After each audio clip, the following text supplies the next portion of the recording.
जो आज का टॉपिक है कि एक स्फेरिकल चार्ज सेल, इसकी वजह से पोटेंशियल क्या होता है, उस पोटेंशियल का ग्राफ ड्रॉ करेंगे और उसके बेसिस पर डिसाइड करेंगे कि सॉलिड स्फीयर अगर चार्ज्ड है, मतलब चार्ज अगर पूरे वॉल्यूम में डिस्ट्रीब्यूटेड है, तो उसके पोटेंशियल की क्या वेरिएशंस आएंगे। हम लोग ये भी देखेंगे पोटेंशियल का अगर रेफरेंस चेंज करते हैं तो उस केस में डिफरेंट प्लेसेस का पोटेंशियल क्या आता है।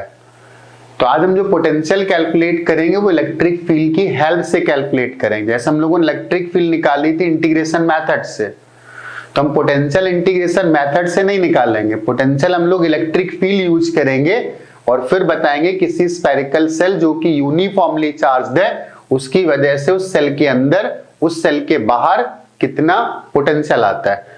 और बहुत डिफरेंट तरीके देखेंगे हम लोग कि किस किस तरीके से कैलकुलेट कर सकते हैं। बहुत बेसिक कॉन्सेप्ट से कैसे कैलकुलेट करते हैं और जो dv equal to minus E dot D R formula है उसकी हेल्प से कैसे कैलकुलेट करते हैं। तो पहले हम लोग स्टार्ट करते हैं कि हमारे पास एक स्फेरिकल सेल है, ये स्फेरिकल सेल, और इस स्फेरिकल सेल पर एज्यूम कर लेते हैं कि पॉजिटिव चार्ज डिस्ट्रीब्यूटेड है। कैसा चार्ज? पॉजिटिव। और उस चार्ज को मान लेते Q। इसकी अपनी कोई रेडियस भी होगी, तो इसकी रेडियस को मान लेते कि दैट इज कैपिटल R, और ये इस सेल का सेंटर हो गया।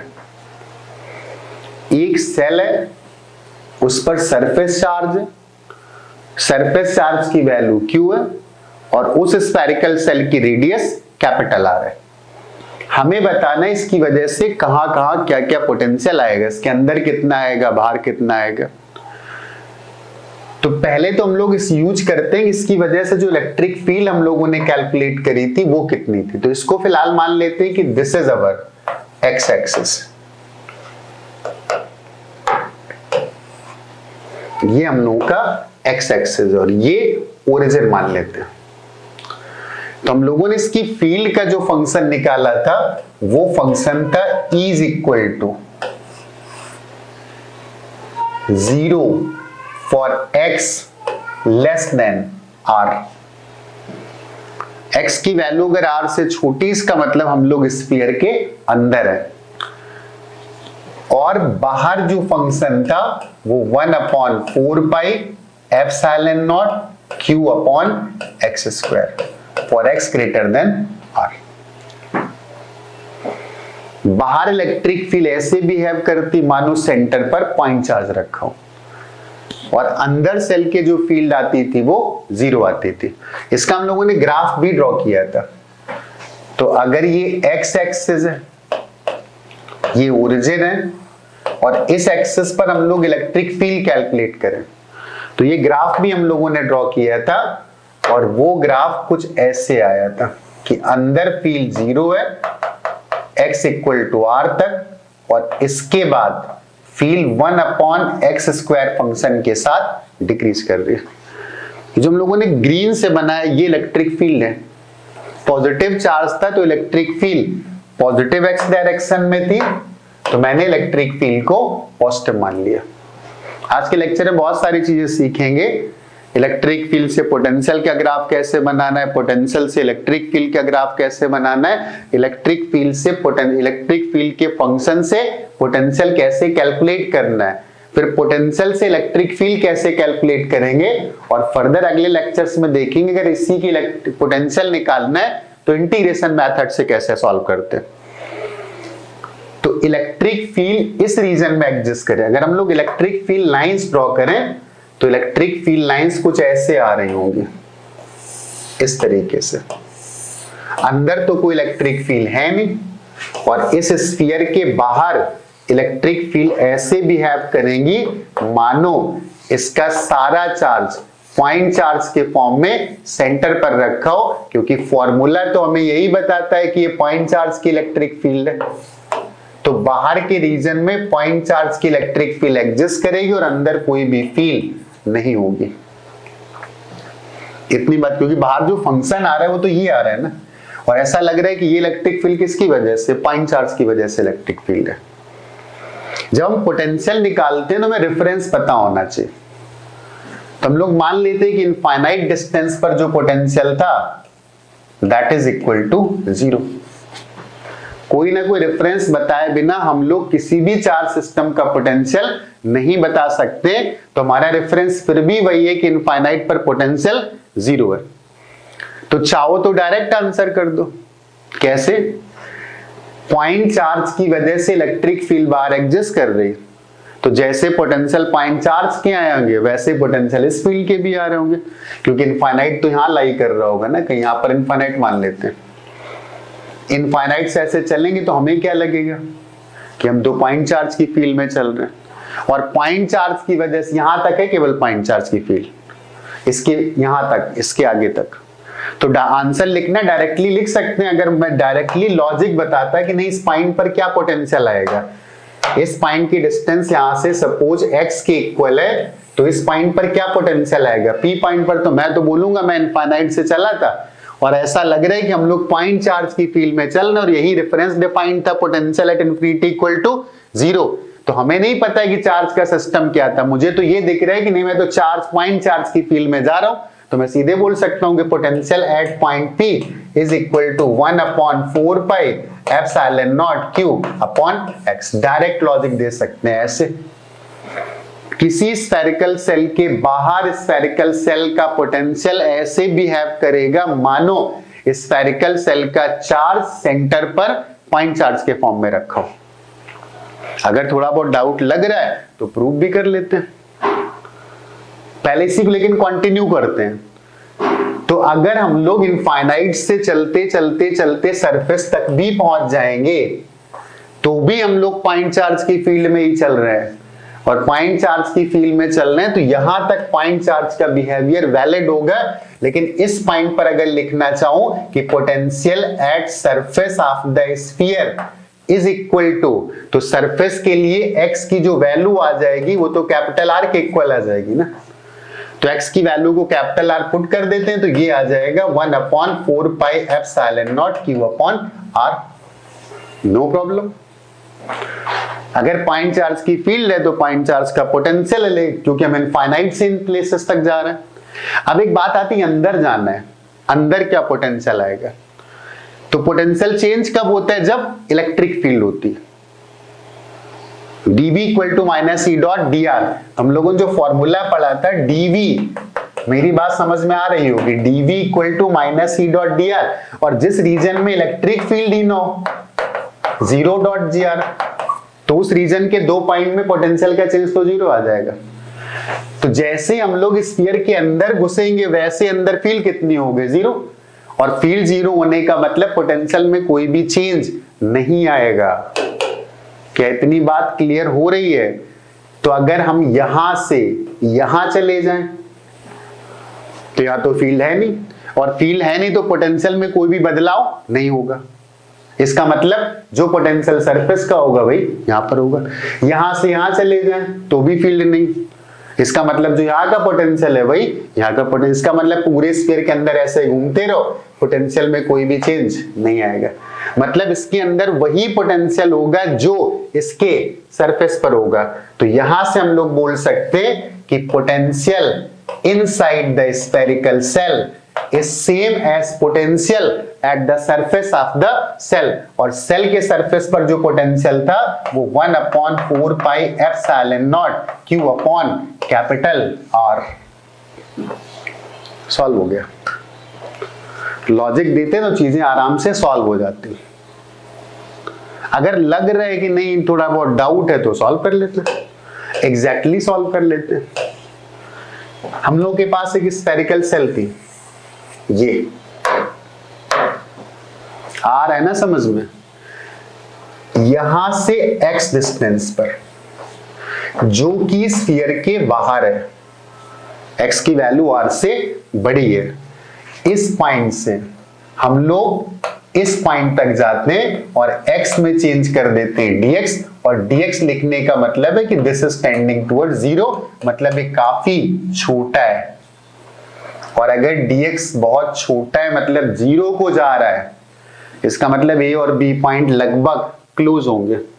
इलेक्ट्रिक फील्ड एक्स डिस्टेंस पर पता है 1/4 pi epsilon not Q upon x square. तो जब x में कोई खास बदलाव नहीं आया तो इलेक्ट्रिक फील्ड में भी कोई खास बदलाव नहीं आएगा। मतलब बोल सकता हूं कि a से लेकर के b तक की इलेक्ट्रिक फील्ड लगभग यूनिफॉर्म है, क्योंकि a और b तो लगभग एक ही पॉइंट है। तो जब हम a से b जाते, a पर बोल देते हैं कि यहां पर जो पोटेंशियल था वो v था, तो b में थोड़ा बहुत पोटेंशियल चेंज हो गया होगा। अब छोटा सा डिस्टेंस चला है तो छोटा सा पोटेंशियल चेंज आएगा, तो मैंने मान लिया differential change in potential is dv। Formula लगा देते हैं। कौन सा फॉर्मूला? a से b गए तो change in potential is equal to minus E vector dot dr vector. ये फॉर्मूला यूज करते हैं। तो a से b गए तो हम लोगों ने पोटेंशियल का चेंज लिखा dv। इलेक्ट्रिक फील्ड इस रीजन की कितनी थी? इस रीजन की 1/4 पाई, एक तो माइनस लगाते हैं, फिर 1/4 pi epsilon naught q upon x square. और E डॉट dr को हम लोग ऐसे भी लिख सकते हैं minus E into dr into cos theta. E field थी, dr डिस्प्लेसमेंट था, और थीटा दोनों के बीच का एंगल था। तो डिस्प्लेसमेंट कितना हुआ यहां पर? dx का हुआ। डिस्प्लेसमेंट की डायरेक्शन किधर थी? राइट साइड पर। dx राइट साइड पर था, और फील्ड पॉजिटिव चार्ज होने की वजह से किधर थी? राइट साइड पर थी। तो E और dx के बीच का एंगल कितना हो गया? 0। तो थीटा 0 पुट करेंगे तो cos 0 कितना आएगा? 1। तो इसको लिख देते हैं इनटू 1। हमारा रेफरेंस कहां पर है? इनफाइनाइट पर। इसका मतलब हमें इनफाइनाइट जाना पड़ेगा, क्योंकि जब तक रेफरेंस यूज नहीं करेंगे तब तक हम पोटेंशियल भी नहीं लिख सकते हैं। तो हमें यहां से चल के पहुंचना होगा कहां पर? इनफाइनाइट तक। तो इंटीग्रेट कर देते हैं। x की वैल्यू को x से लेकर के इंफिनिटी पहुंचाना है। तो जब हम x इक्वल टू x पर थे तब पोटेंशियल मान लेते हैं vx, और जब इंफिनिटी पर पहुंच गए तब पोटेंशियल हो गया v एट इंफिनिटी। इसको सॉल्व करते हैं। 1 dv का इंटीग्रेशन v, अपर लिमिट आएगी v एट इंफिनिटी और लोअर लिमिट आएगी v एट x। इससे जो कांस्टेंट है सब बाहर निकाल लो। 1/4 पाई एप्सिलॉन नॉट एक यूनिवर्सल कांस्टेंट है, और जब हम चलते हैं तो चार्ज स्फीयर का फिक्स था, तो q भी कांस्टेंट है। तो अंदर बचेगा 1/x स्क्वायर dx, और x स्क्वायर को लिख देते हैं x to the power -2 dx, और x की वैल्यू को x से लेकर के इंफिनिटी तक। फिर इंटीग्रेशन पता है x to the power n का कितना होता है? x to the power n+1 upon n+1। तो इसको इंटीग्रेट, और v एट इंफिनिटी तो हम लोग पहले उड़ा देते हैं, क्योंकि हमने रेफरेंस ही मान रखा है इनफाइनाइट पर पोटेंशियल की वैल्यू 0। तो इसको सॉल्व करेंगे तो ये आएगा minus vx is equal to -1/4 pi epsilon naught q, और x टू द पावर -2 का integration x to the power -1 upon -1। n+1 करेंगे तो -1 हो जाएगा। लिमिट्स हमें लगानी है x से लेकर के इंफिनिटी, तो ये माइनस माइनस तो कैंसिल हो गया, तो ये आ गया 1/4 पाई एप्सिलॉन नॉट q, और ये बचेगा 1/x, and from x to infinity limit लगा देते हैं। माइनस माइनस कैंसिल हुआ, तो minus vx is equal to 1/4 pi epsilon naught q। Upper limit लगाएंगे तो आएगा 1/इंफिनिटी, लोअर लिमिट लगाएंगे तो आएगा 1/x, और 1/इंफिनिटी स्टेंडिंग टुवर्ड्स 0, तो ये -1/x बचा। तो यहां से हमारे पास जो रिजल्ट आ गया -1/x आएगा, और ये माइनस कैंसिल होगा, तो this is v at x is equal to 1/4 pi epsilon naught q upon x। और x हमें पता था, हम लोग x equal to x greater than r पर काम कर रहे थे। It means potential outside the shell is same as potential due to a point charge placed at the center provided potential at infinity is 0। हम लोगों ने सारा discussion तब किया जब हम लोगों ने इनफाइनाइट का पोटेंशियल 0 माना है, राइट। तो अब हमारे पास पोटेंशियल के फंक्शंस आ गए।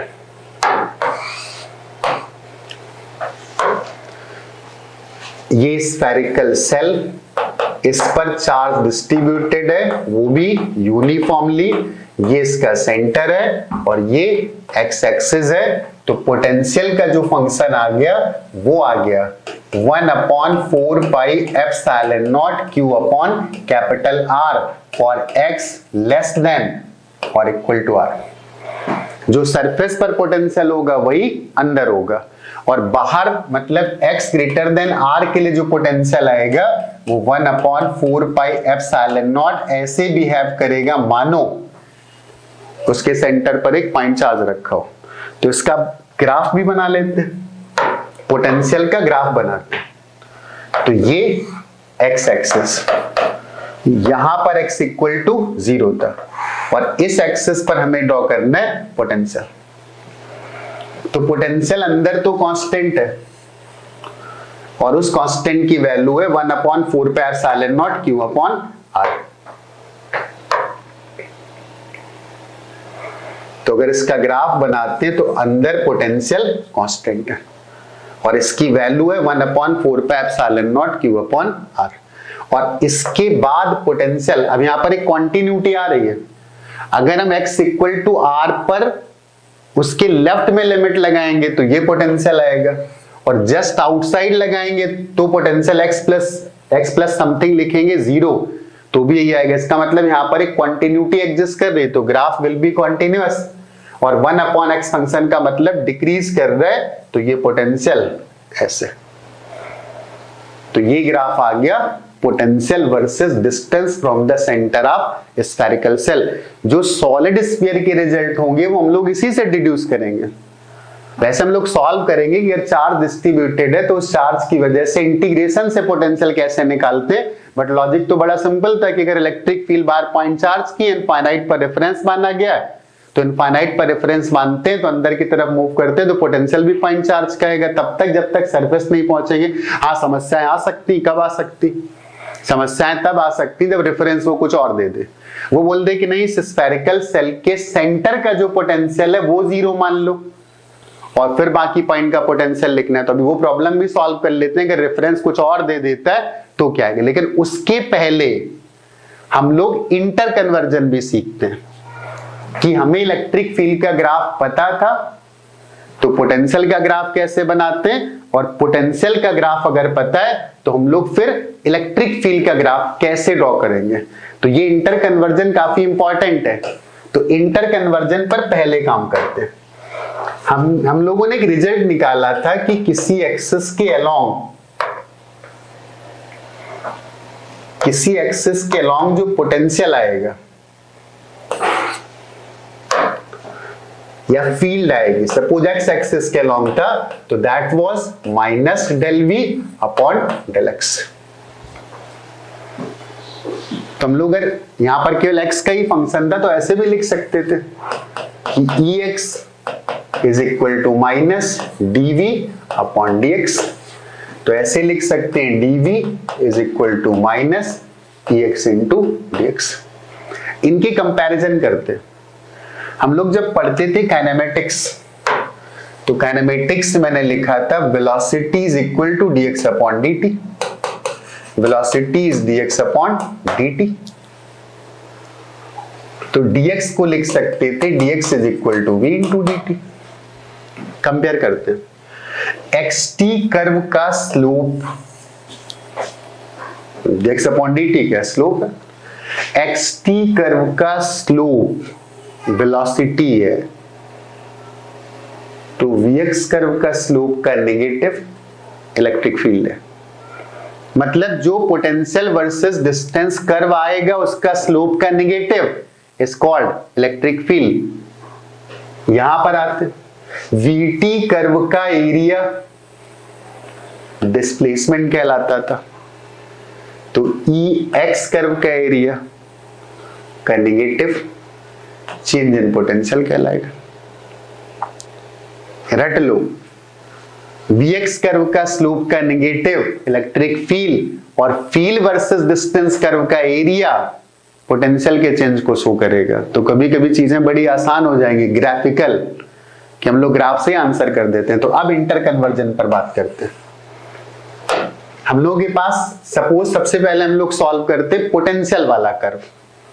तो पोटेंशियल वाला कर्व, ये पोटेंशियल एक्सिस थी और ये एक्स एक्सिस है, और पोटेंशियल का जो कर्व आया था वो कर्व ऐसे आया था, इस तरीके से। और हमें बनाना है इस वाले कर्व की हेल्प से इलेक्ट्रिक फील्ड वर्सेस डिस्टेंस। तो Vx कर्व का स्लोप, तो Vx कर्व का स्लोप पोटेंशियल, तो ये पॉइंट था x is equal to r, और ये था x इक्वल टू, मतलब सेंटर से r तक अगर स्लोप निकालेंगे वो तो 0 है। इसका मतलब सेंटर से लेकर के r तक इलेक्ट्रिक फील्ड भी कितनी आएगी, 0। तो इलेक्ट्रिक फील्ड 0। इसका r के बाद देखते हैं स्लोप। तो स्लोप पहले नेगेटिव था, टेंजेंट ड्रॉ करते हैं, वहीं से स्लोप निकालते हैं, और फिर ये 0 को जा रहा है। तो पहले काफी नेगेटिव था स्लोप, लेकिन हम लोगों ने देखा था कि नहीं, electric field negative of slope dv upon dx। तो ये ऑलरेडी नेगेटिव था, एक माइनस से मल्टीप्लाई कर दिया तो हो गया पॉजिटिव। तो पॉजिटिव था और उसका मैग्नीट्यूड घट करके जा रहा था 0 को, तो बोल सकते हैं कि ये पॉजिटिव था और घटता चला जा रहा है। तो ये कौन सा कन्वर्जन था, ये कन्वर्जन था पोटेंशियल के ग्राफ से फील्ड निकालने का। उल्टा करते हैं, फील्ड का ग्राफ ड्रॉ करते हैं और पोटेंशियल निकालते हैं। क्यों भाई, समझ में आ रहा है? फिजिक्स से समझनी पड़ती। फील्ड का ग्राफ था ऐसे, और पोटेंशियल होता है एरिया, और इनफाइनाइट पर हम लोगों ने माना था अपना रेफरेंस। तो जैसे जैसे इनफिनिटी से इधर आएंगे तो ये एरिया ऐड होता चला जाएगा, तो एरिया ऐड होता चला जाएगा। इनफाइनाइट का पोटेंशियल था 0, और जितना ज्यादा पीछे जाएंगे उतना एरिया ऐड होता जाएगा, मतलब पोटेंशियल बढ़ता जाएगा, पोटेंशियल बढ़ता जाए, पोटेंशियल बढ़ता जाएगा, तो बढ़ते बढ़ते ऐसे हो गया। कहां पर पहुंच गए, x इक्वल टू r पर पहुंच गया। इसके बाद आगे जाते हैं तो कोई एरिया है ही नहीं, 0 इलेक्ट्रिक फील्ड है, इसका मतलब पोटेंशियल में कोई चेंज नहीं आएगा। तो this is graph of potential versus distance. ये कन्वर्जन किया हमने फील्ड से पोटेंशियल कैसे ड्रॉ करते हैं, और ये कन्वर्जन हम लोगों ने किया था कि पोटेंशियल से फील्ड कैसे ड्रॉ करते हैं। तो अगर बहुत अच्छी फिजिक्स समझनी तो ये काम में करते रहना है कि पोटेंशियल से फील्ड कर, फील्ड और पोटेंशियल से इलेक्ट्रिक फील्ड, और इलेक्ट्रिक फील्ड से पोटेंशियल। तो एक बार फिर से रिवाइज करते हैं कि पोटेंशियल वर्सेस डिस्टेंस कर्व के स्लोप का नेगेटिव इलेक्ट्रिक फील्ड है, और electric field versus distance curve का जो एरिया है वो पोटेंशियल डिफरेंस को शो करता है। तो यही लॉजिक हम लोग देंगे जब सॉलिड स्फीयर पढ़ेंगे।